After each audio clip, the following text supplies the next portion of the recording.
You know what? We've been doing this. This is literally the third take that we've done this, and we've been trying to get this done over and over again. And we're doing it just for you, for the zero people who are currently watching this live stream at the moment, because we want to get into this space, into this genre of talking about comic books and everything to do with, I guess you could say, pop culture to an extent. But welcome to Nation 80's Comics Podcast. This is episode 29 for the third time, right? We've been trying to learn how the ins and outs of the application that some of you are familiar with called Streamlabs. Some of you know it's OBS Studios, but we're getting the hang of it. So for right now, we're just going to keep it simple. As you can see, we have the current layout. Maybe we'll try to get a little fancy in the future. But we are here. Find us on social media. You can find us at YouTube, where it's just Nation80. You can find us on Twitter, where it's Nation80. And we also have an Instagram, where it's Nation80 as well. Come find us. Come join us as we share pics and all the other great stuff that you find by watching our show. I do have a co-host. He's also a relative, so there's no getting away from this guy. But Michael Merton is here. What's up, Mike? How's it going? No getting away from this guy? You live in Hawaii. I gotta come visit you sometime. Nah, man, I'm doing good. I'm actually trying to thaw up. I'm trying to get warm. Out here in Illinois, in the greater Chicago suburbs, it's below 30 degrees out here. I just got done shooting a couple of football games. Shout out to Oswego High School. They did a great job of their senior day. The sophomores did a great job, and I was able to get some great pictures, even though it was cold as heck outside. But it was a good time. And I got to see a lot of good things. So now I'm in the basement where it's even colder. But I've got my long sleeve shirt. I got my Bears winter cap on, and then I got my Captain Morgan. Otherwise, I'm doing pretty well, man. I'm ready for this next episode. Awesome. So we're just going to jump right into it because, like I said, we tried to do this 3 times. So before anything goes wrong, the battery goes out of my camera or anything, we're just going to go ahead. Or my camera. Yeah, that too. We're just going to go ahead and start hitting the headlines. So the first thing I want to talk about is we now have heard that Zoe Kravitz and Paul Dano will be appearing in the Batman movie, the one that's going to be starring Robert Pattinson and directed by Matt Reeves.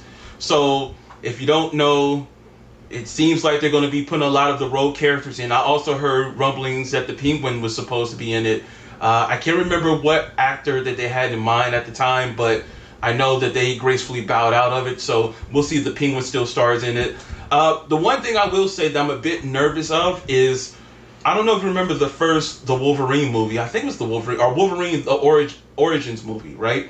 And when it came to that movie, they had the Blob, they had Gambit, they had all these characters in that movie. But because they had so many, Deadpool was in that movie, because there was so many characters in that movie, it was pretty much hard to determine where these characters fit and why they needed to all be in here. And then it kind of helped clutter the story a bit because, of course, some of us came there to see Ryan Reynolds as Deadpool because back then we definitely thought he was going to be a great Deadpool.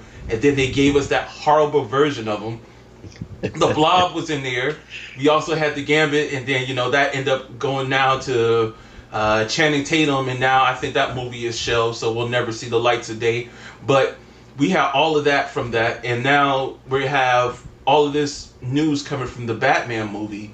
And so the last time we saw Catwoman on screen was the Anne Hathaway Batman during the Dark Knight Rises. And then before that, you also had the Catwoman movie. You had Catwoman, of course, in the campy Batman played by Eartha Kitt at one time, and then there was another young lady, I can't recall her name. And then we had the iconic role that Michelle Pfeiffer played. So, like I mentioned before our technical difficulties, Zoe Kravitz, I think, has some great acting chops. She did a phenomenal job in Little White Lies. alongside Reese Witherspoon and Nicole Kidman. So I'm excited to see her in the role. Same thing goes for Paul Dano as the Riddler, because Paul Dano will play some really uh, disturbed characters in some of the movies he's played. So I think it's a great job as far as casting for him. And like I mentioned to Michael in a previous version that we tried to record, I feel like Paul Dano, now that I'm thinking of it, could have been ideal for Lex Luthor, but that didn't work out. But actually, I'm going off of I say that going off of the fact that we had this version of Jesse Eisenberg plays this version of this really crazy Lex Luthor. If you wanted someone a little bit more sophisticated, more classy as the role as Lex Luthor, Paul Dano might not have been that character, but I'm sure there could have been someone else who could have played it other than Jesse Eisenberg. Mike, how do you feel? Casting for Catwoman. It looks like that Eartha Kitt and Michelle Pfeiffer and Halle Berry are all excited to have Zoe Kravitz as Catwoman. Of course, you're going to have the typical backlash that we have here in this time of age of, oh my gosh, why is Zoe Kravitz playing, Catwoman? I think there was a screen capture of Zoe Kravitz compared to one of the Arkham Knight Catwoman models, and it's like, really, because I guess you just forgot about Halle Berry and Eartha Kitt. Uh, but regardless, I think Zoe Kravitz is a great fit. I think she's going to be cool. Rodney, you had mentioned the Penguin earlier, and who had bought out of that. That happened to be Jonah Hill, who actually bowed out of that earlier. That would have been interesting. I would have liked to see Jonah Hill. I think he could have pulled a pretty good penguin off. But regardless, now we got Robert Pattinson. Now we got Zoe Kravitz. In fact, Robert Pattinson talked about what his voice would be like, and it was going to be from a movie that he just recently released with him and Willem Dafoe. And it was I've seen the trailers for it. I've seen the commercials for it, and I don't know if I'll actually watch the movie, but it was a horror movie. It was black and white. It was really just him and Willem Dafoe in a lighthouse, and they encountered sea monsters or something like that. But he said that he would kind of mimic what Willem Dafoe was doing. So regardless, I think it's just an interesting thing to see, and hope that comes out well. And I think Zoe is a good casting for it. I think Robert Pattinson remains to be seen. I always tell people, like, when I think of Robert Pattinson, I think of a vampire with shiny diamonds on it, and hoping that Wesley Snipes' blade comes along and chops his head off. So Damn, that's dark. it, it seems dark, but it seems like justice served. Okay, anybody who has watched Twilight, I've never seen a whole movie of Twilight. I've always stopped at the scene where Robert Pattinson reveals himself in the daylight and his skin turns into diamonds, and I'm like, what? I don't understand what's going on, And the next thing I know, I see memes of Blade behind Robert Pattinson. I'm like, yes, that is what's supposed to happen. Um, but I digress, and I am optimistically looking forward to what this new Batman series is going to look like. Obviously, I am a Batman fan, so I'm a little biased. But I'm looking forward to see what it is. Halle Berry did not play the greatest Catwoman. Halle Berry has not played the greatest comic book characters.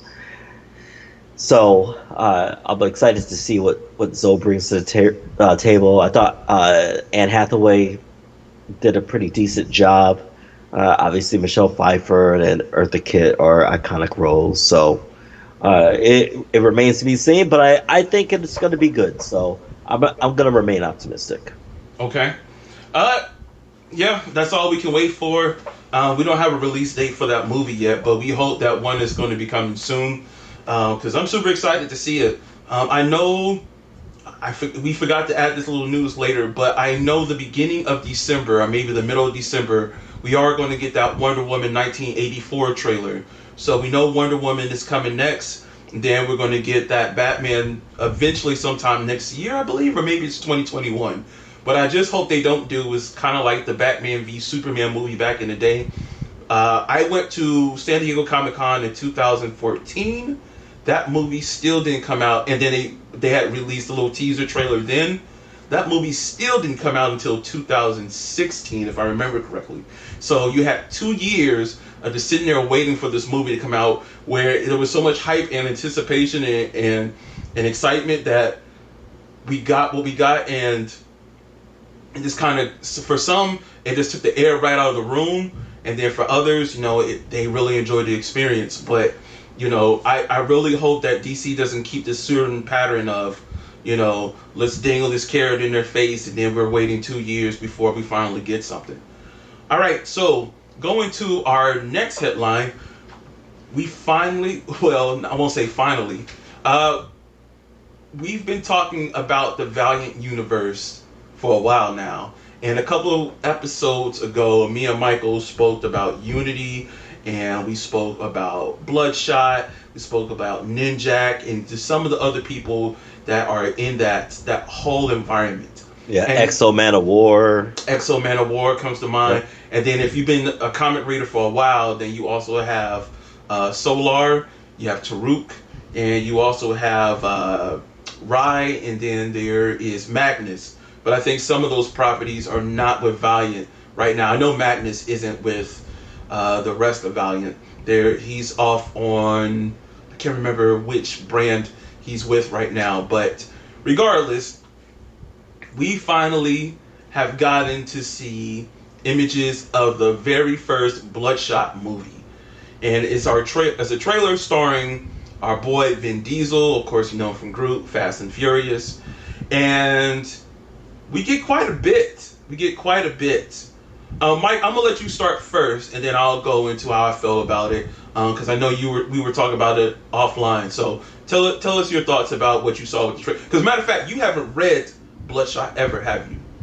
No, no, no, no, no. I have not read Bloodshot. So last year when we started reading Valiant comics, my big thing was Exo Man of War, and that led into the Unity crew, which is, I guess, kind of like it's kind of like the Avengers of the Valiant universe. Um, but I hadn't really paid attention to Bloodshot. I wasn't really, I didn't have much knowledge on it. And so when they finally said that, hey, we have a trailer with Vin Diesel for Bloodshot, I started thinking like, oh wow, this is actually going to happen. So I looked at it. It looked like a Red Band trailer, so it was a rated R trailer, super violent, but it looked good. It looked real good, and so I started reading Bloodshot, and from what I could see, they're looking. It looks like straight up like how it is from the comics. Okay, it's about a guy who is a military specialist. Whether he's a part of JSOC or not, but he's a top tier soldier, and he gets killed. But he's part of a government experiment that puts these like special nanites inside of him, and instead of telling him the truth, they basically create a scenario for him where he wants to get revenge, and the revenge is on whoever target they want against. So I guess really think of Jason Bourne, uh, but instead of having all the uh, crappy programming that he got, he actually Bloodshot actually gets programmed from the nanites, and it was a cool scenario because he's thinking, "Oh man, they killed my wife, they killed my kids. I'm gonna go after this dude." Well, this dude could have been the target. He's like a boss for like the Juarez cartel or something like that. And so uh, of course, he has like all these regenerative, capabilities and enhanced strength. He's basically a super soldier with these nanites inside of him. And we haven't seen Vin Diesel outside of Fast and Furious do too many good movies. There's been potential. He's had the Riddick series, uh, but now we've seen Vin Diesel come back into the light, and I think this is a great role for him because Vin Diesel can play that kind of dark character that has a lot of edge to him. And I really enjoyed this trailer because it was graphic. It showed uh, what the basis of his character was and why things were happening, and it made you think, oh my god, okay, so this dude is being told or being programmed to believe in a reality that's not real. And when he's going for this revenge, he's thinking that he's doing it for his family when in actuality he's doing it for his government, trying to take out whatever target it is. So it looked really good. The effects looked really good. There's a scene where he gets shotgunned in the face, and the nanites automatically, repair him, and he seemingly takes out the bad guy in the end. And I am excited for this. I am totally excited for this. I just started reading the first couple of issues of Bloodshot, and I'm looking forward to seeing what this story is all about. So I really enjoy this. Yeah, absolutely. So, you know what? One of the things that I've been mentioning since the end of Marvel Endgame was having these new movies of different properties other than stuff I've seen from Marvel come out. So it's been super exciting to see. And I will say, I was held to reservation when I first heard about this movie because there's a gentleman. His name escapes me now. He's very famous for drawing Iron Man back in the day, but he's also the person who created Bloodshot. And when he when he went there, and I saw Vin Diesel was in the casting and stuff like that. Um, I wasn't expecting much. I was expecting a Netflix movie type of scenario, maybe even who knows. I just didn't think that it was going to be given the seriousness that it deserved. So I was hoping to that this would be this like super hardcore or something like that, and I got it. I mean, I've read the first couple of issues, maybe 6 or 7, and this was like after Valiant's first go around, and it was super cool to see just everything that they were doing with this. So I'm super excited for the movie. I'm super excited to, once again get something different on the screen other than a Marvel iteration. And this is once again not a shot at Marvel. It's just the fact that I'm super excited to see what other properties have in store. I would have loved to see what Rob Liefeld and Extreme Productions had in store, but we're not going to get that because of the fact that there's a whole lot of infighting between Rob Liefeld and some of the other people who purchased a portion of Youngblood from him. So there goes that part. But you know, So let me ask you a question real quick. Do you mhm. think that this is going to lead into a because it seems the rumor seems to be that this might lead into a Valiant cinematic universe. And if Oh, that's true, mhm. that seems super dope. Like it seems super cool. I would love to see a VCU over the MCU because of how different Valiant is from Marvel or DC. Yeah, you know what? I under that same type of thought process too. I don't know. I'm still reserving my judgment on that one because I think there's a few people who come to mind that I feel like is going to have the hardest time, and one of those I think is going to be Exo Man of War. And the only reason I say that is because a lot of people are. Let's put it this way. To me, I'm more concerned of the general audience, right? I feel like the general audience um, is used to Iron Man. and then you give them someone like Exo Man of War, and then they're going to be like, well, isn't that just Iron Man? So I'm a little bit concerned about that. It doesn't mean that it can't be done, but that is one of the things that slightly concerns me when I see that part. The other thing is I want to see how they bring it together. I'm hoping that they don't go the route that DC went and try to hurry up and bring the collective together and then say, hey, introducing X, Y, and Z.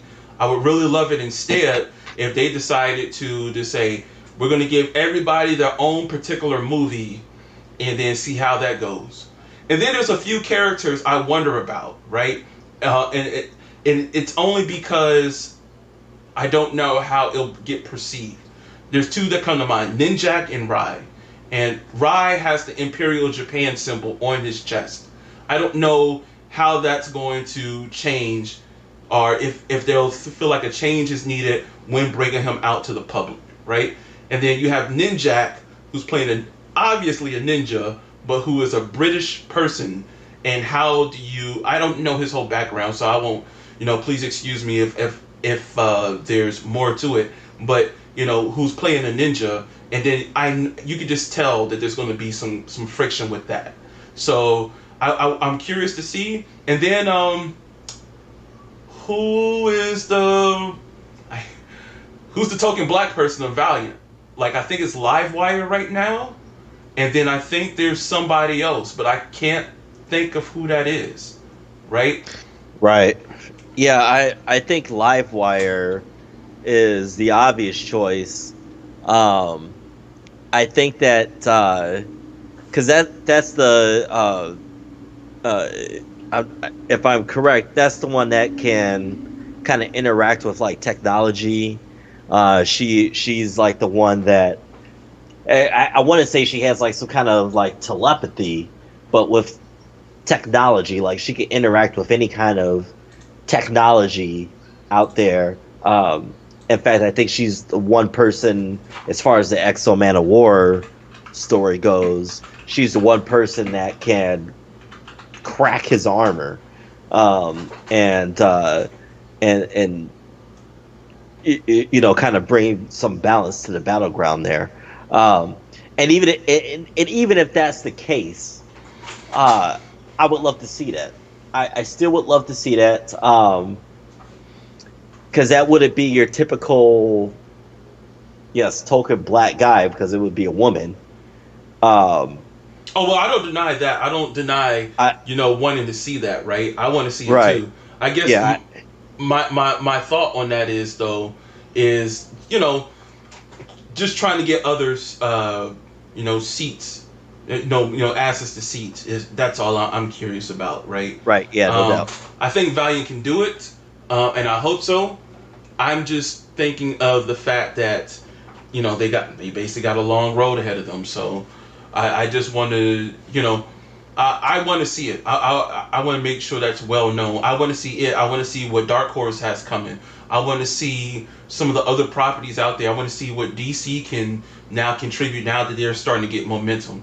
And matter of fact, Mike, that brings me into another thing that we hadn't really spoken about: the Joker, by far one of the most highest grossing rated R movies. So I think that's why Bloodshot is going the way it's going, because now you have your Ryan Reynolds Deadpool, you have the Joker now becoming the highest growing rated R movie. So I don't think that I don't think Valiant is going to make a highest grossing rated R movie. And let's be clear, Venom should probably been rated R.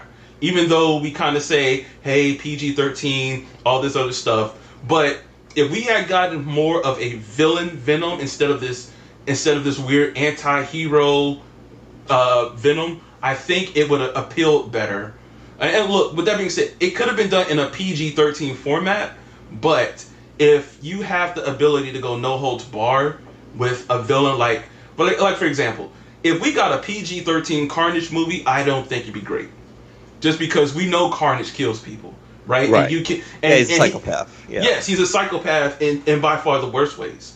And we didn't get the Eddie Brock we deserve. Like I think Tom Hardy made a great Eddie Brock, but we wanted a Eddie Brock that lost everything. And like for example, like when we met this Eddie Brock, I didn't feel that bad for him. I was like, life still goes on, that type of thing. But Eddie Brock, when you have Peter Parker consistently stopping you from getting the work that you deserve, and he seems to be taking everything that you feel belongs to you. There was no type of angst like that. That after that, then he becomes Venom, and then you know what? They should have had Venom first start off by killing folks, and then slow. And I think he did, but you know, to a more I don't know. It didn't give you that heart, but we got Bloodshot coming. The Joker did phenomenal. So I'm super excited to see what we get with these like rated R superhero slash whatever you want to call it type movies. Um, Mike, do you think this means that the Joker is? I know we talked about this last week, but now that you can't deny the numbers. Do you think this means that the Joker has to come into that Batman movie? Because you see your boy, I can't think of his name now, is already complaining. He's heartbroken that he's not the Joker, and Joaquin Phoenix is killing it now as the Joker. So Well, as far as I Jared Leto, sorry, understand, excuse me, yeah, Jared Leto. as far as I understand, Jared is not going to reprise his role as Joker. Okay. Okay, so that seems like a done deal. Uh, as far as Joaquin Phoenix getting into the Robert Pattinson series or timeline, whatever, I don't know if that's going to be a thing, only because of age differences. Like I just don't, they've built some of these movies as standalone movies. Like it's not going to be a thing. Um, so there really hasn't been any movement on Joaquin Phoenix's Joker interacting with Robert Pattinson's Batman and Zoe Kravitz's Catwoman.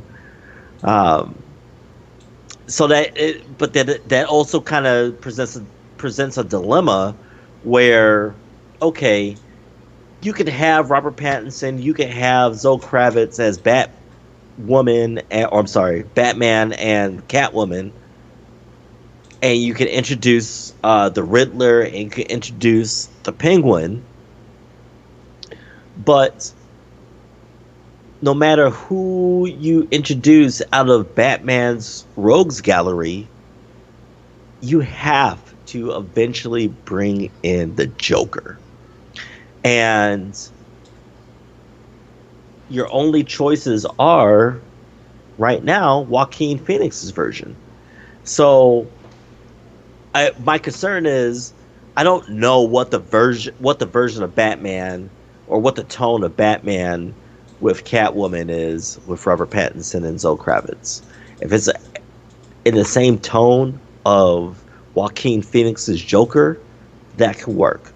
But if you got like a different tone where it's a little bit lighter, where it's like Shazam or Aquaman, where there's jokes involved and stuff like that, and then keep in mind I still haven't seen the Joker, but I don't see, and maybe you can comment on this. It doesn't look like a movie where it it has those light moments like Aquaman, Wonder Woman, and Shazam.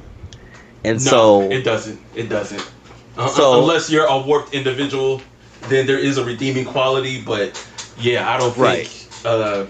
not the kind that you're looking for. Right. So now if you have uh if you have Joaquin Phoenix's Joker join, and this is just all assumptions, speculation. Join a Robert Pattinson movie where it's kind of like the mold from Wonder Woman, Aquaman, and Shazam. It seems like it won't fit. Okay, so I don't know how this is going to work. It almost seems like they have to cast another Joker to fit into the Robert Pattinson, and I'm going to say like alternate universe. That's all this is. That's all this really is. It's like the multiverse for DC and for Marvel. Okay, uh, so it's whatever universe it is for DC. You have Robert Pattinson's Batman. You have Joaquin Phoenix's Joker. You have Jared Leto's Joker. But Jared, from all intents of purposes, Jared Leto's Joker is not coming back. He's not signing another movie. So, which is too bad because I could see Robert Pattinson's Batman with Jared Leto's Joker. I can't see Robert Pattinson's Batman with Joaquin Phoenix's Joker, if that makes sense. Um, so it's just a confusion of Warner Brothers. It's Yeah, like we want to love you, we want to enjoy your movies, but we don't know what the game plan is. We really don't. So I honestly, I really don't know. I really don't know. I can only speculate, and I don't think that Joaquin Phoenix is going to be involved in that universe. In fact, I'll say it right now as some kind of hot take, and we can review this in 6 months or so. Joaquin Phoenix's Joker will not be in Robert Pattinson's Batman. Okay, they're going to have to cast somebody else for that universe. And I really think they're gonna have to have a Joker in that universe. You can't have Penguin and the Riddler and Bane and whoever else and Catwoman in that universe and not have the Joker. The Joker is essential to Batman. You can't have Batman without Joker. You can't have Joker without Batman. They have to have each other. That's the whole dynamic. That's the whole purpose of that story. So we'll see. It's honestly, it's one of those things that time will tell. We'll see. We'll see what comes out. all right, so going on to our next subject here, let's talk about The Mandalorian. So, if you don't know, if you've been under a rock, we have a new streaming service called Disney Plus coming soon, this November. And one of the top shows is coming out of it is The Mandalorian, which is another is a Star Wars show. And I don't recall, Mike. Do you know when it's supposed to be in between? So, as far as I know, The Mandalorian comes after the latest Star Wars movie. But don't take, don't quote me on that.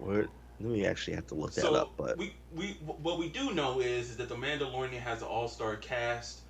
It has some of the top directors in Hollywood doing particular episodes for this first season, and John Favreau, well known for his role in Iron Man. He also did the Lion King, not the Lion King, but he did the Jungle Book remake recently. He is the one who is executive producing this whole show. And Mike, why don't you let us know about what the critics do? And while you're doing that, I need to verify something that's going on in my house real quick. So take it away, and I'll be right back. no doubt, no doubt. Okay, so let's put it this way, y'all. Rodney and I are obviously grown ass adults, and we have families and situations. Rodney lives in Hawaii. He's got two daughters and a wife, so he's outnumbered in his household. And I may or may not get in trouble for this, but in my household, it's me, it's my boy, and it's my girl. And so we and if you count the dog, I guess she's another girl, so it's kind of even. So uh, life goes on. This is what it is. So, anyways, so back to the Mandalorian. All right, the Mandalorian is supposed to take place five 5 years after the fall of the Empire, as depicted by the Return of the Jedi, and this looks pretty cool. Um, we have all seen the trailers or the teasers where you have people like Carl Urban was in there, uh, Nick Nolte is in there, and you got very excited because the production seemed very good. and it's John Favreau. It's John Favreau. He can do no wrong. The dude, is like Kevin Feige. Anything he touches is gold. So recently, if I look at an article from a website called Fansided, it talks about the first impressions from critics, and they love the Mandalorian. Okay, and it's not a surprise to me. I'm very excited about this. Uh, Everything that I've seen on this article is that, look, Disney spent the money to make this a big budget thing. Okay, it's not going to be a 24 episode type of show for a season. It's going to be like 8 or 10 episodes, and the money they production as far as special effects and costume and location, but it's the writing, it's the development of characters and introducing new characters that makes people excited for this movie. That makes the critics go, "Wow, this is amazing." There was one critic that even said she cried after watching 30 minutes of a preview of this show, and one of the big things was that when you see Nick Nolte, he's not who you think he's gonna be, and so that makes you think like, all right, like who's this dude gonna be? All right, so it's intriguing. It really is. I honestly would could care less about the Winter Soldier and the Falcon and WandaVision and all these other Loki and whatever. I would literally just get Disney Plus for The Mandalorian. I would literally just do that because it seems amazing. The trailers have seemed amazing. The critics so far think it's awesome. What more do you want? I mean, John Favreau is not going to put out a bad product.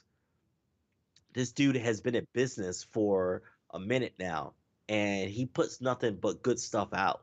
And whether it be, and it's not even like just comic book related, whether it be the Iron Man stuff or Ant Man or some of his comic books or his comedy stuff like the one that he did with Paul Rudd, I Love You Man.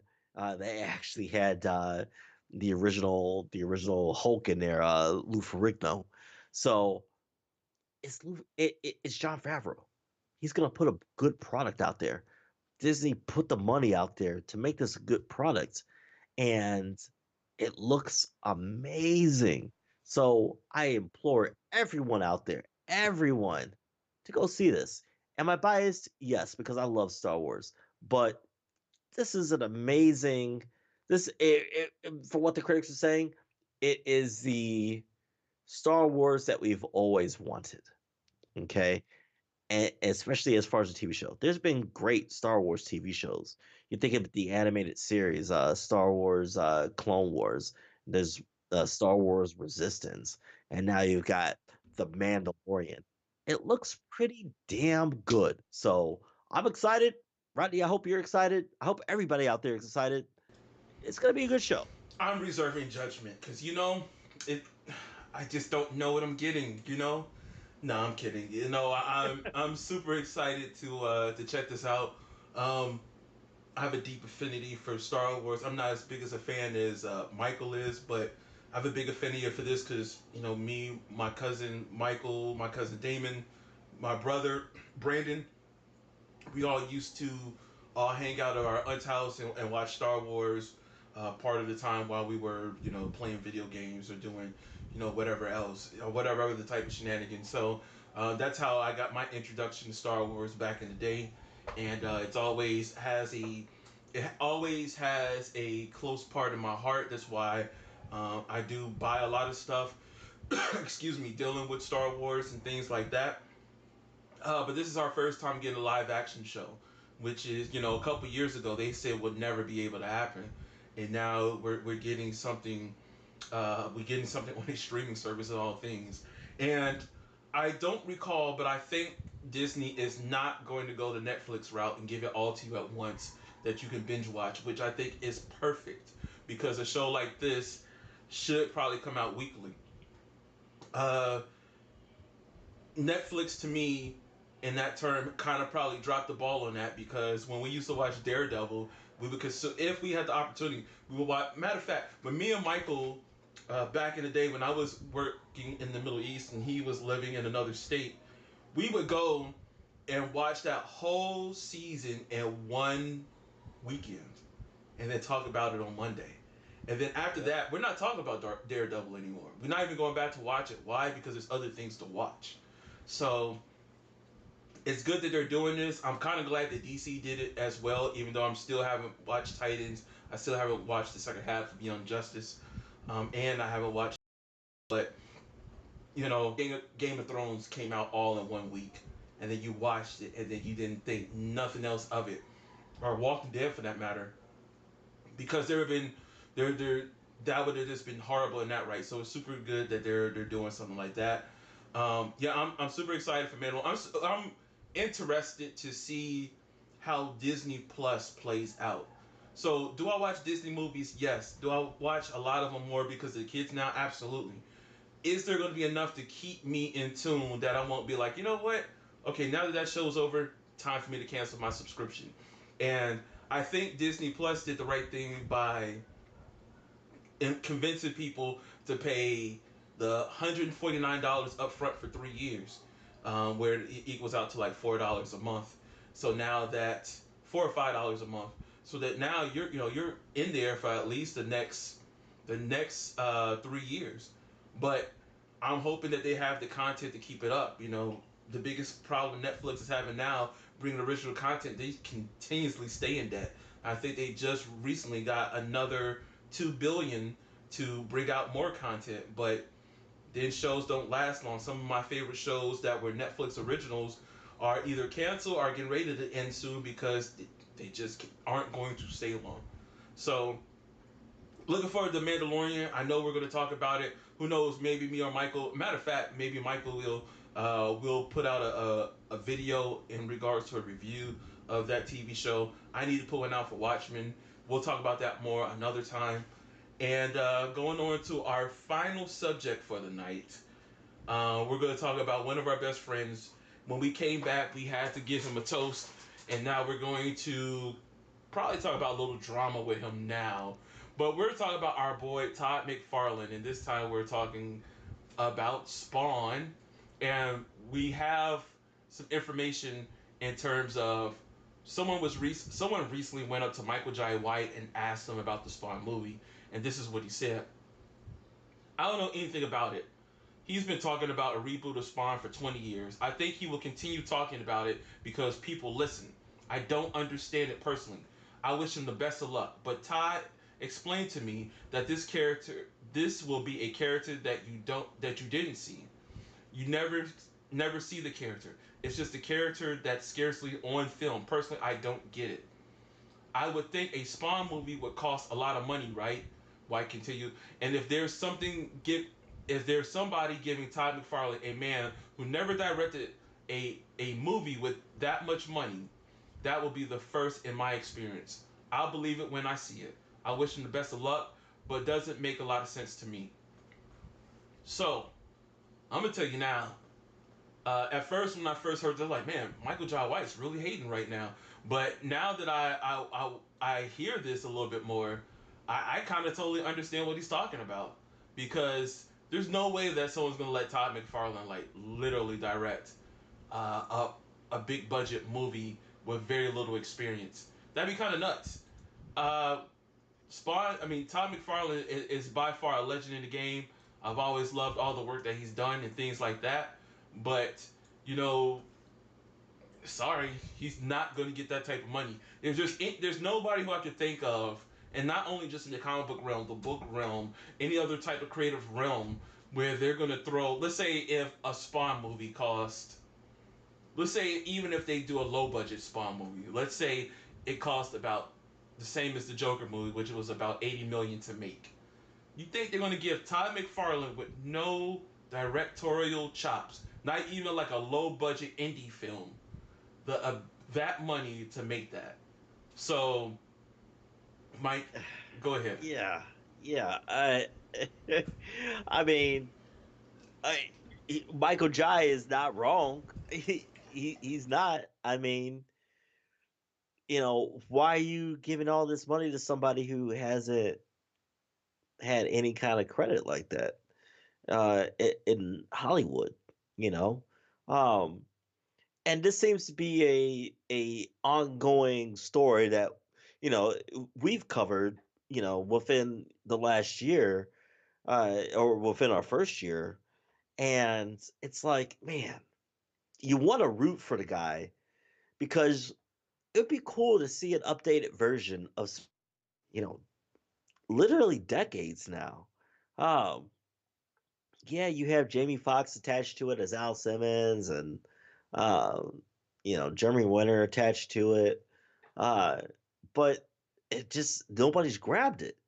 So if nobody's grabbed it, especially now where we're in like this golden age of comic book movies or comic book TV shows, okay, of obscure characters. I mean, even on Amazon, even on HBO. I mean, The Watchmen is on HBO right now. Okay, the events or Invincible is coming to Amazon. Uh, in this age, you can get comic book movies or TV shows onto networks, but nobody's picked up Spawn. And why not? Because Spawn is a great character. Spawn has been an awesome character. Uh, so why hasn't Todd been able to get anybody to say, "Yeah, man, let's do this"? Is it because it's rated R? And rated R movies don't do so well? Well, I don't know if that's a true fact because obviously the Deadpool movies have done well. Joker's done very well. All right. So it can't really be because it's a rated R movie, or it would have to be a rated R movie. So what's the deal? Um, I'm not sure. Honestly, I'm really not sure. It just seems like Todd is out there. I hate to say it, but it seems like it's like that homeless guy that's just out there trying. Hey, I need money. I need money. You know, and nobody wants to give it to him. You know what? And go ahead. I was gonna say, this makes me think about this. Cowboy Bebop is coming to Netflix. Yeah. The Mark Millar properties are coming to Netflix. There's a few. Bloodshot has recently just been made, and let's be clear. If you think about level of popularity, I would say that Spawn is probably a bit here, and Bloodshot is about here, Right. right? How the hell are these shows Invincible, Bloodshot, everything that you just said? How are they above Spawn? They're not. They're not. You know what? Spawn. I truly believe, in all honesty, like as much as I totally believe it's more McFarlane, and I think I understand. And when I say that is because I believe in his terms, he is trying to keep as much creative control as possible. So I think by giving that property to Netflix or to one of these big distributors, I think that level of control is gone. So I think his attempt, and I'm just guessing here because I don't know what's in his mind, is he wants a company, almost kind of like how indie music is made in some terms. He wants this company to provide him the money to make the product, but he has all the creative control, which we all know that's not going to happen. Right. Right. In this time. So, and then for the character to rarely show, kind of makes me think of that first Godzilla movie, right? Um, I would be very unhappy or disappointed to get a Spawn movie where we get very little of Spawn and we only get mostly Sam and Twitch. And Right. so I understand what the thought process is, but here's the thing, hear me out.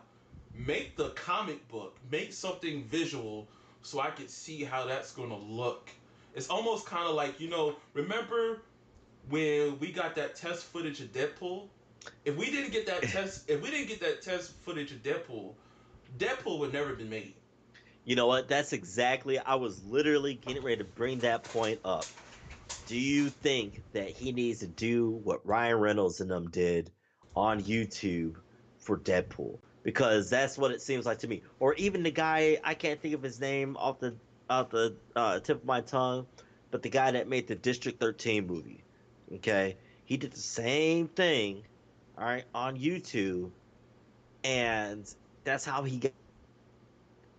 Does it seem like that's what needs to be done for Tom McFarlane? I don't know if you You remember know? that big graphic, that really graphic YouTube video of the Power Rangers, but Oh yeah, yeah. all three of those come to mind because all three of those were done by directors that were trying to show you their vision of a particular movie or how they want it to be done, and then by throwing this out there and giving the people an explanation of how this is going to work, then we kind of went, oh, okay. We didn't get that dark Power Rangers movie, but we understood what that director was trying to accomplish.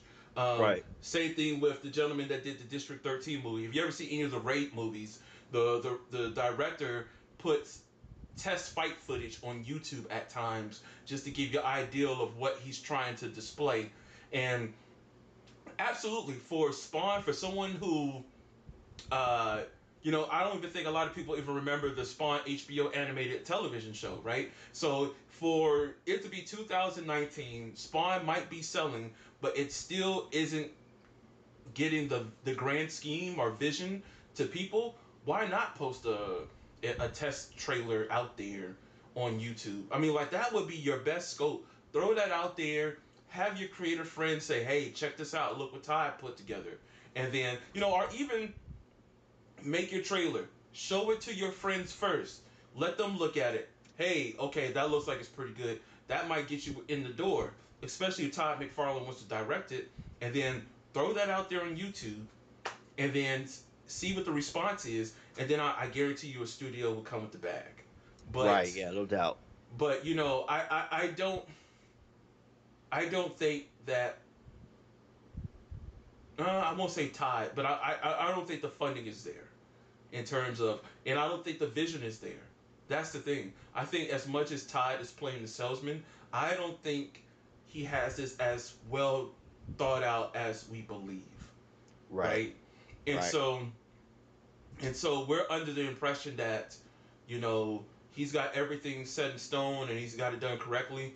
But I think he does have a script, but I don't believe he knows how to put it in a perfect package to give you like a 10-minute, 5-minute teaser on YouTube to make you go, oh snap, that's Spawn. I want to see that. Right. Because if you're Hollywood, maybe you're thinking, okay, because this is kind of like the golden age of comic book movies. You don't just want a one shot, right? You want like a three-peat. Yeah. Okay. So has Todd thought that far ahead? Does he have three separate movies that he's like, look, I want to put my Spawn character in this movie, in these movies, and this is how I want to develop his character. He's just not some guy from hell and this and that, and blah blah blah blah blah. Redemption and everything like that. It's a character development. Has he thought that far ahead? I don't know. So something's going on. Something's going on where he's not. Him and Hollywood just aren't connecting, and he's not found the right investors. And I don't know if he ever will. You know what? I'll make this last point. The Judge Dredd movie that was done with Carl Urban is a prime example of a phenomenal film that was done on low budget. So, with that being said, it can be done, and it's going to have to find that cult niche audience because that Judge Dredd movie deserved a sequel, but it didn't get one because it didn't find the right audience in theaters. But as soon as it hit video, everybody loved that movie. And so I think the same thing could be done with Spawn, where, as you can see, I can't say what Judge Dredd's budget was, but they kept it in one building, and that was it, basically. They Right. didn't go and try to be, go out there and do too much, and then you just got a horrible film. You kept it right there. You kept it grounded. You kept Judge Dredd to him. You had uh, you had Judge Anderson there as well. You had, I can't remember her name, Lena from Game of Thrones, Yep. which I couldn't even recognize her because of the scars on her face. You had my boy from The Wire. So, you were able to do all of that with that one particular movie. So you could definitely do something like that with Spawn. It's just that the right script. Matter of fact, the last Riddick movie is another great example because the last Riddick movie, they kept it simple, they kept it smart, and they didn't try to go outside the box of it. And we'll talk about this another day. But where's my other Riddick movie? Because I remember when Vin Diesel got the money for it, but ain't seen it since. But Well, yeah, I mean, even that, like, we have Riddick movies, but we don't have a Spawn movie. You know what I'm there saying? you go. There you Like, go. come on. Like, if you're Especially when gonna every attach Jamie Foxx to it, yeah, if you're gonna attach Jeremy Renner to it, how is this movie not already done? yeah, How? yeah, How? yeah. It's got to be Todd. It's gotta be. So, It's gotta be. Absolutely. Well, that's it for our headlines. So we're gonna go in this week. We're talking DC Comics, and I'm super excited to talk DC because I haven't read a lot, especially during our hiatus. Last week, unfortunately, I didn't get to read much, so I was super excited to get back into it. Jumped on the DC Universe app, went ahead and I started going down the list of storylines that were iconic and things that I needed to read.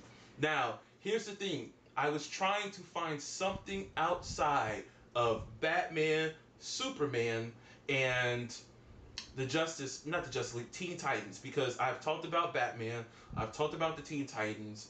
I haven't talked about Superman, but the only reason I didn't want to mention him this time around was because I was just trying to find something else outside the DC universe. So I thought of, hey, I've always heard good things about Swamp Thing.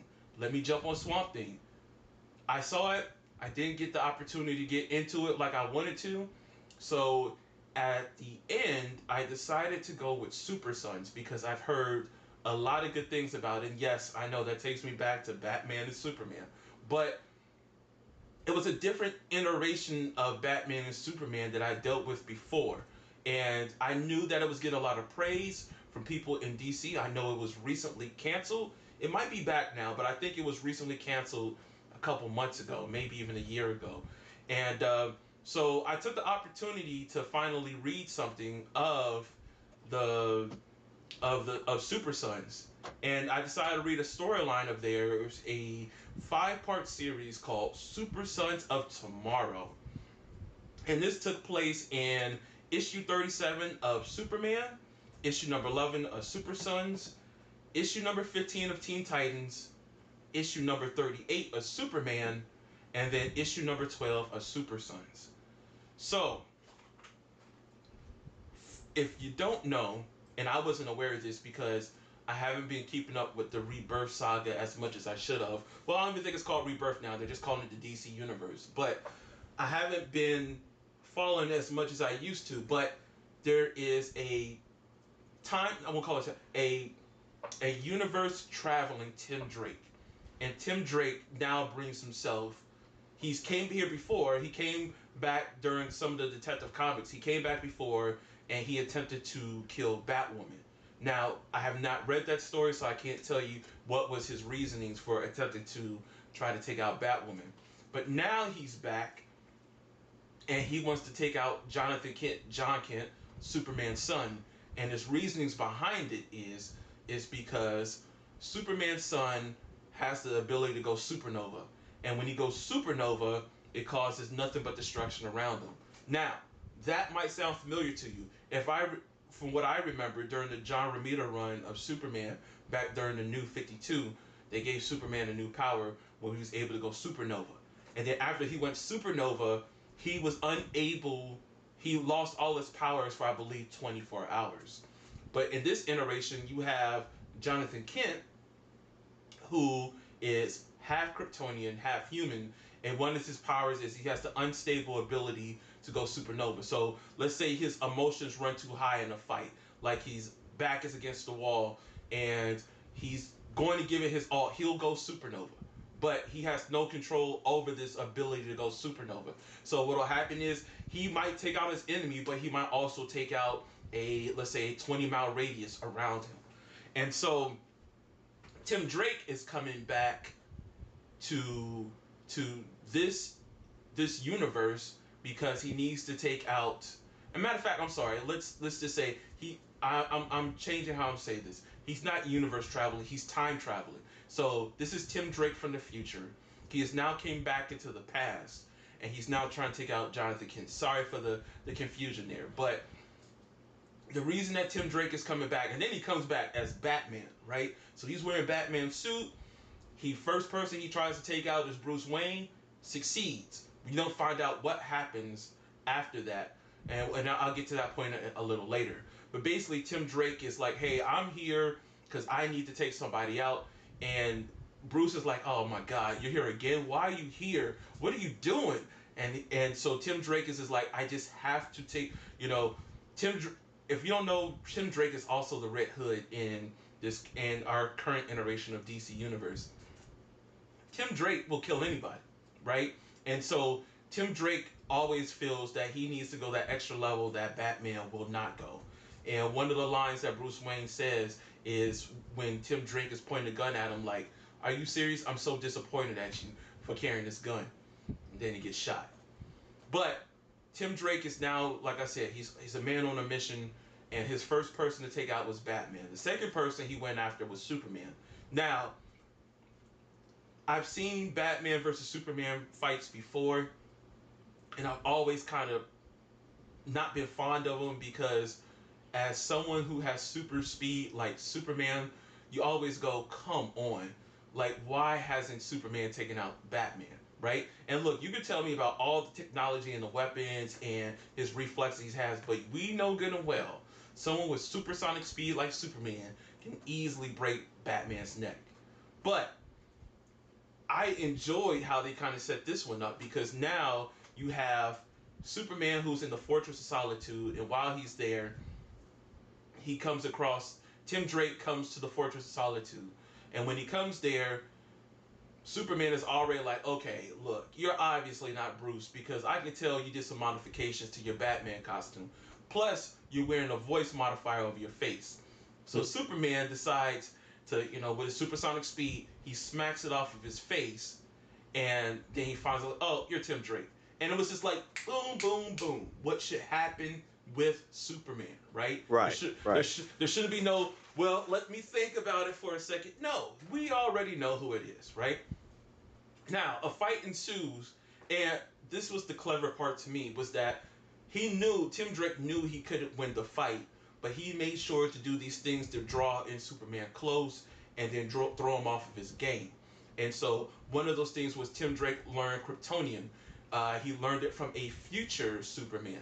And so by doing so, he was able to take control of a Kryptonian drone that would help him fight Superman. And then another portion of it is he used special gas that would slow Superman down. And then he made a cage full of red krypton that was able to encapsulate Superman. And so it didn't kill him, but it kept him trapped in there.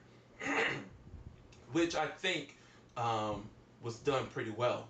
As we move forward, we find out that, Superboy, aka Jonathan Kent, is, he's only a 10-year-old kid in this. So he stays at home with his mom. He's not allowed to really go out there and do superhero business by himself just because, hey, he's a 10-year-old kid. Which was also another refreshing thing to see. It wasn't just like, hey, go ahead, do the family business because you got superpowers. Like, no, let's keep you close to the vest, and then we'll kind of help you grow into these powers instead of just going out there fighting crime by yourself. Mm-hmm. In doing so, though, just like any other kid, he sneaks out at night. He's trying to assist the Teen Titans. The Teen Titans are fighting a particular type of characters. I think one was named Breathalyzer. Another one, I can't recall their name. But what he would do is he would stay on the rooftop, use his super speed to help knock out certain villains. The Titans are like, hey man, good job taking out this villain. And then, but I didn't do that. Well, good job taking out that villain. Well, I didn't do that. And then, of course, Damian Wayne, being who he is, was like, okay, I know who this is. And then he pinpoints that, hey, Superboy's here following us. What I didn't know was in previous episodes, previous issues, Superboy's been trying to be a part of the Teen Titans, but they won't let him join because he's too young. Another thing is the Teen Titans themselves, even though they're a team, they're not a cohesive team. And when I say that, even though they have Damian Wayne as the leader, Damian Wayne is still all of them don't trust each other yet. Beast Boy doesn't trust Raven. Raven doesn't trust Starfire. They still all kind of, they don't follow all the orders that the leader gives. And then of course it's Damian Wayne. I think Damian Wayne is only 13 in the book, maybe even 14. He's still a teen, Right. even less than a teen. So as time goes on, we're at the point now where the Teen Titans are once again telling Superboy, like, look, man, go home. We don't want nothing to do with you. And now they're at Titan Tower when they're telling him this. And at this moment, Tim Drake has taken over Titan Tower. He's like, hey, I got a mission. I got to hand me over Superboy. Because Superboy is about to kill millions of people. And I need to take him out. The Titans are like, no, we're not going to do that. It's not going to happen. We're going to ride with our boys. So we're not going to take that out. So Tim Drake is like, got it. Well, you know what? Guess what? My DNA is still on the security systems here. That's why I'm able to, get in and out like this, because y'all didn't remove him. So then he decides to use a particular gel that encapsulates Superboy, and he was attempting to kill him. And so when this substance was attempted to kill him, Superboy starts to go supernova. And so when he's starting to go supernova, luckily Damian was able to say, hey, try to fly as high as you can because you're going to kill us all. So then Superboy flies through Titan Tower, and luckily he gets to a safe area, but he explodes, and then he damages a good portion of Titan Tower, and then he falls into the water below. I don't think they live on the ocean, but I know they live by a big body of water. The Titans do. Right. So now Tim Drake addresses himself to the Titans, and he's like, hey, I'm here from the future because Jonathan Kent or Superboy, whatever you would like to call him, is going to kill millions of people, and millions of people are going to die. So I'm here for a reason, and that reason is to prevent him from from causing further damage. Now the interesting part about this is a portion of the Titans, Raven and I think Starfire, was Raven and Beast Boy, they agree with Tim Drake. The rest of the Titans don't agree with his methods. So now, and mind you, there's also Aqualad, and this is the Aqualad from Young Justice. And then you have Wally West, but this is the black version of Wally West, who are also part of the Teen Titans. And so when you have all these characters together, we find out there's dissension in the group of the Teen Titans, which I thought that was an interesting concept. That not everybody agrees with each other, which in the real world not everybody would agree with everybody's Right. methods. Yeah. So it was definitely cool to see that during this time of reading this book. So Tim Drake dresses Batman inside Titan Tower. And now he's in the basement where Titan Towers has all of their uniforms. What is this time for? It's time for a costume change. So now Tim Drake is like, you know what? And Mike, I don't know if you remember before, but when we read Judah's contract, this was the time where he was like, you know what? It's time to say goodbye to Robin. But it wasn't Tim Drake, but it was, gosh, why can't I think of my man's name who's Nightwing? I can't remember. His name escapes me. You talking about Dick Grayson? Dick Grayson. When Dick Grayson went from Robin to Nightwing. So now it's Tim Drake's turn. And Tim Drake goes into Titan Tower, and he's now no longer this iteration of Batman. He now finds the suit that makes him who he is now. And now he comes out, and guess who he is? His name is the Savior. Because he's here to save everybody. Right? I'm not gonna lie, the name is corny, but I do dig his outfit in this storyline. So now you have the Savior, and the Savior takes Starfire and I believe Raven, or I can't remember. He takes a portion of the Teen Titans, and they're now trying to find Superboy and Damian Wayne. So after the explosion, and so a majority of the Teen Titans were knocked out, Damian Wayne finds Superboy and gets Superboy out of there as soon as possible to prevent any more chances of him being killed by Tim Drake. Because Tim Drake is not coming there to say, let's have a conversation. This is going to happen in the future. You got to prevent yourself from doing that. No, Tim Drake is ready to kill.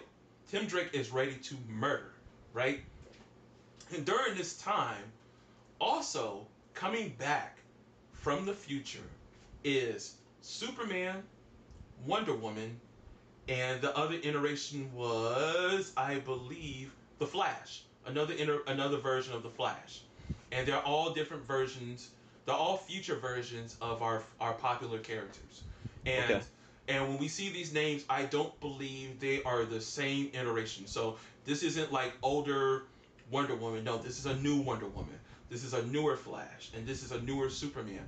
As a matter of fact, that Superman is, tracking things. Now I don't know how they all kind of fit together, and there's probably other issues that they have appeared in and how they became to the helm, because Jonathan Kent is still Superboy in the future. He's still the son of Superman, and maybe this is the original Superman.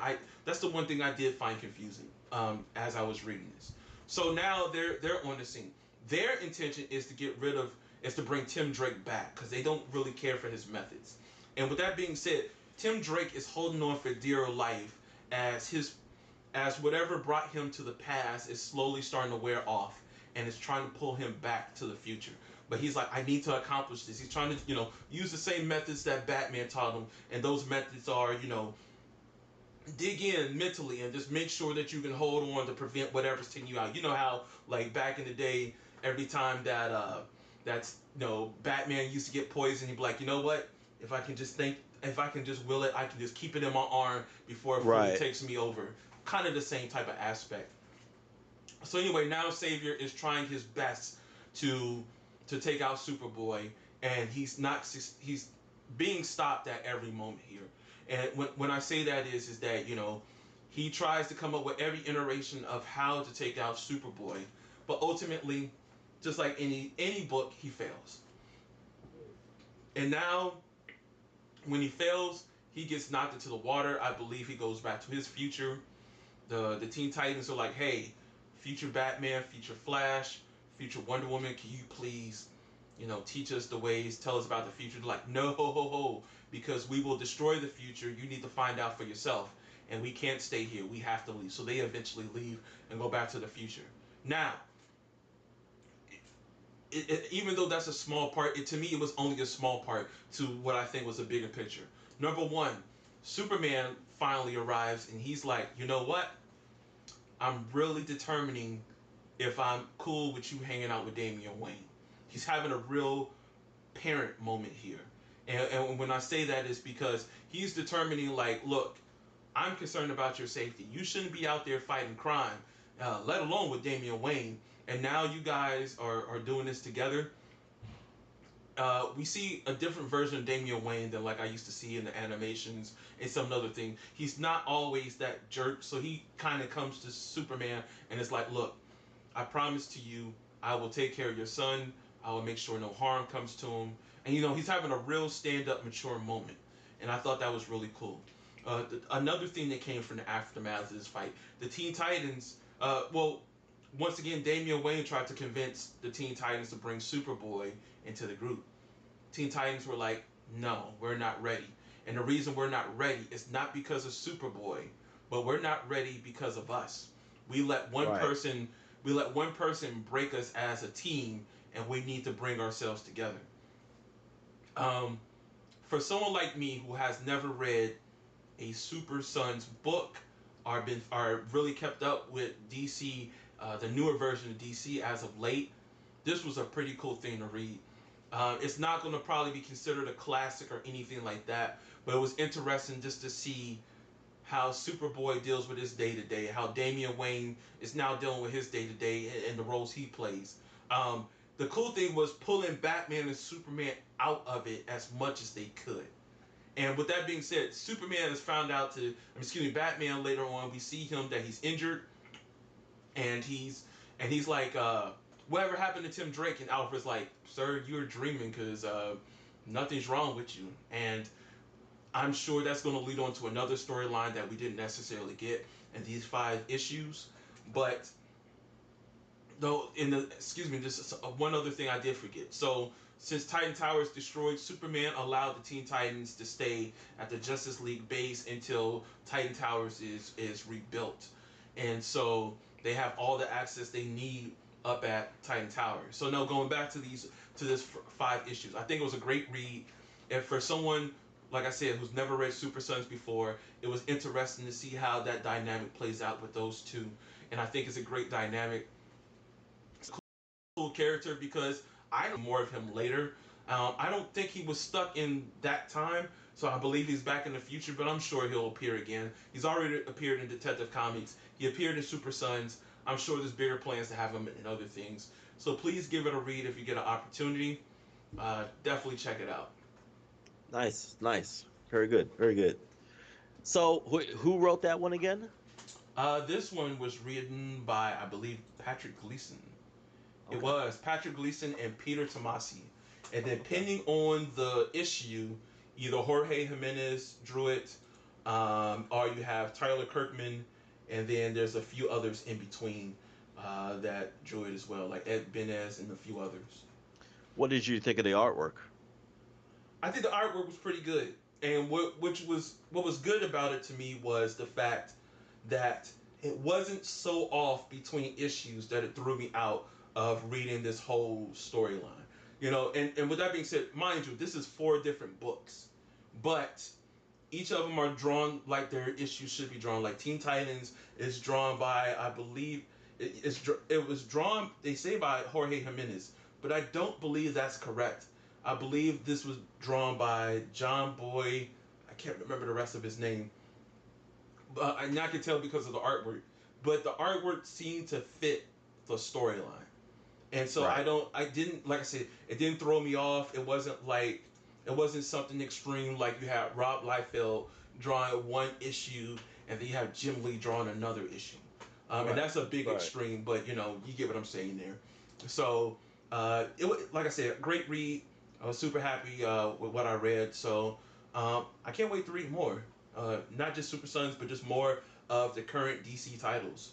Okay, good stuff. Good stuff.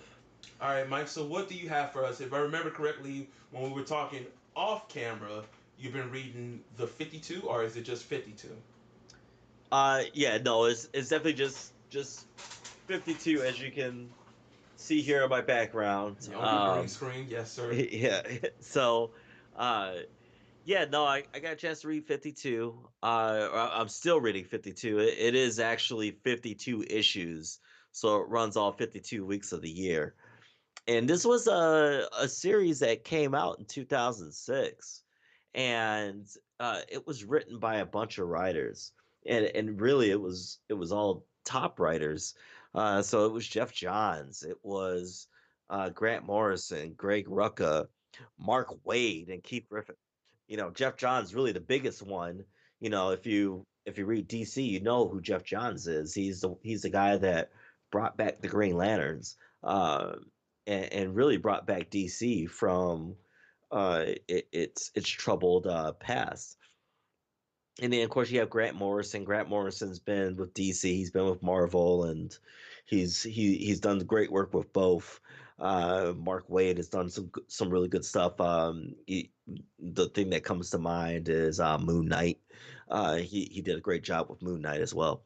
So it the cool thing about this series is that it takes place right after uh, Infinite Crisis, in which Wally West or I'm sorry, Barry Allen discovers the multiverse and the Anti Monitor, and they go through that whole ordeal, and you had Barry Allen sacrifice himself, and you have the 3 superheroes, the top three, the big three,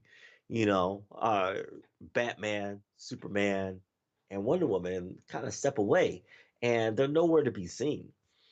And so while I'm only about 10 issues into this comic, what's really cool about this series is that it stars people that aren't main stars. Okay, so you're talking about people like Booster Gold, uh, Renee Montoya. Okay, Renee Montoya was not an original comic book character. If you're a fan of the Batman the animated series, you know who Renee Montoya is, and she is this character that crossed over into the comic books because of that TV show. And in the TV show, she was this, squared away cop who always did the right thing and was always on top of her game. Well, kind of takes a twist in this series. All right. She's not on her top game. She's not with the Gotham police department anymore. In fact, she is a drunk, a straight up drunk.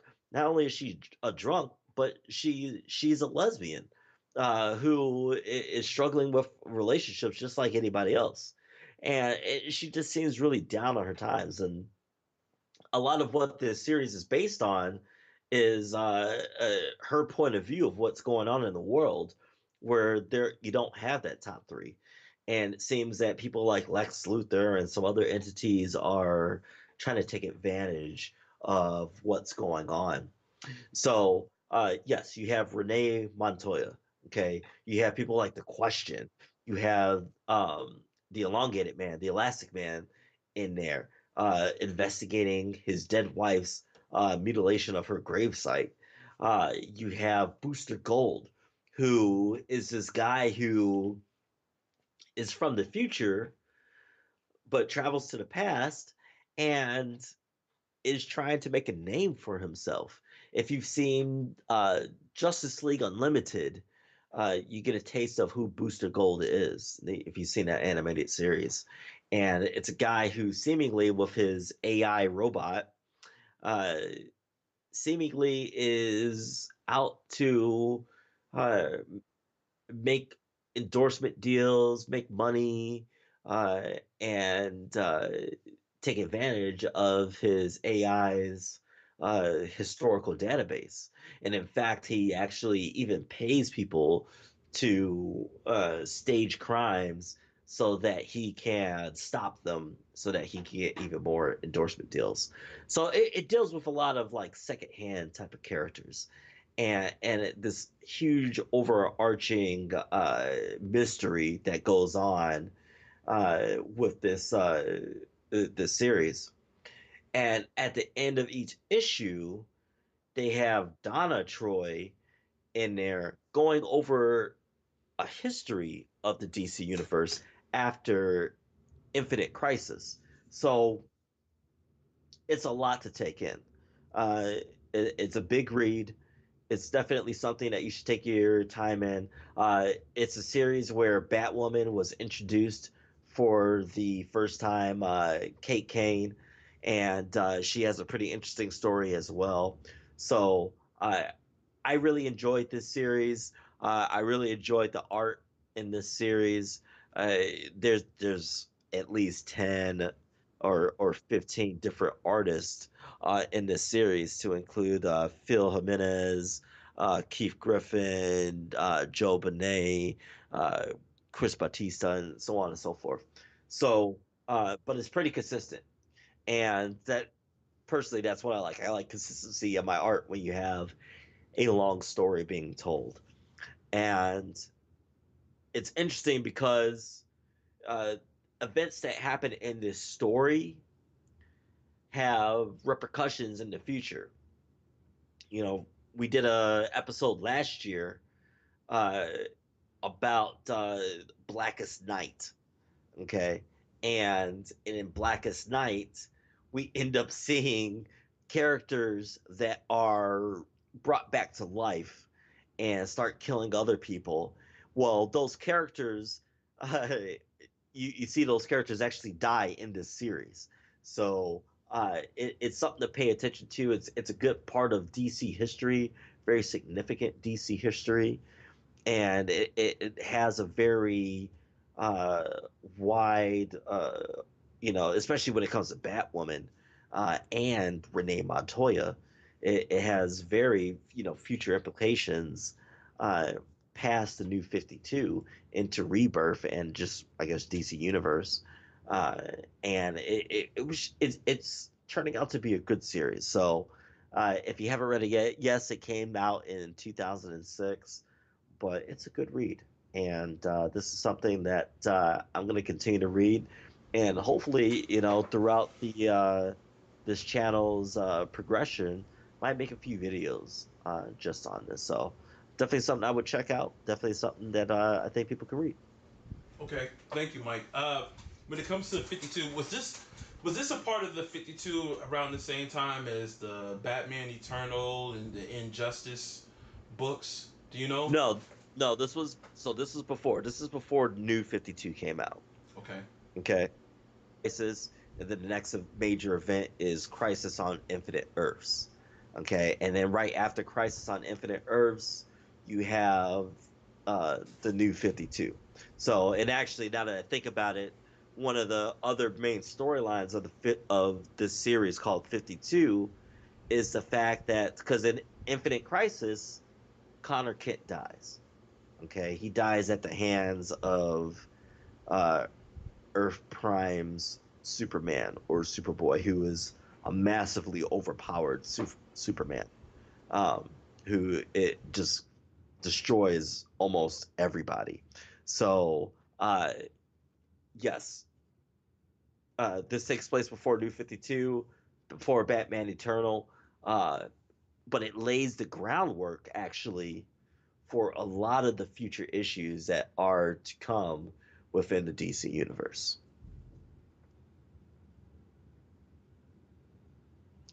So I think that, like I said, this is an ongoing process, and we are having